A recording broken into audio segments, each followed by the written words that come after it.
waalidiinta dhalay ciyaartoyga xirxiran ee u ciyaarayay gobolka Togdheer ayaa ka codsaday xukuumadda Somaliland in si naxariis leh loogu soo daayo inamadooda iyagoo sheegay in xukuumadda ka wada hadleen sidii loo sii dayn lahaa ciyaartoygaasi. waalidiintan oo maanta shir jaraa'id ku qabtay magaalada Hargeysa iyagoo sheegay inaanay inamadooda ku wada socon isla markaana aanay kaga imanin gobolka Togdheer wax khilaaf oo ka dhex jira, balse ay sheegeen inay jiraan dad ku dhex jira oo khilaaf ka dhex abuuraya. waalidiintan oo arintaasi ka hadlaysa waxa hadaladoodii kamid ahaa waxaan nahay waalidiintii dhalinyarada ciyaaraha gobolka Togdheer ee sportska waalidiintii ka mas'uulka ahayd baan dhalinyarada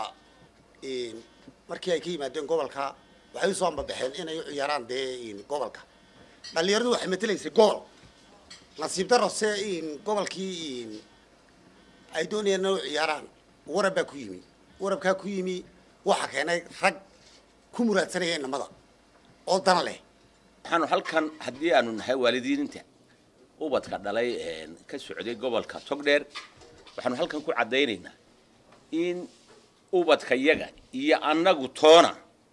waxa halkan ka dhacay aanan ku wada socon kan ogeyna carruurtayda waxaanu ku warhelun wax xidhan yihiin xarigaas aad iyo aad baan uga xumaanay laakiin sidoo ay sheegeen waxaad moodaa wixii aanu soo diray anaga in qolo noo dhaxaysa ay wadadii ka duuday haddana ay arinta darteed u xidhan yihiin. waliba waxaan dawladda ka codsanaynaa arinta iyada oo ay wax badan kala socdaan inay gacan bir leh ku qabtaan nimanka ayaga.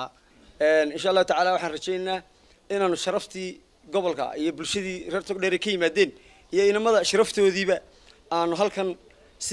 si maamuus leh aan ugu soo celin lahayn ayaan waalidiinta halkan aan u fadhinaa kana codsanaa xukuumadda iskuna aragnay. ciyaartoyga gobolka Togdheer ayaa xabsiga loo taxaabay kadib markii ay isku dhaceen iyadoo isku dhacoodaasina la sheegay inuu salka ku hayo nidaam qabiil.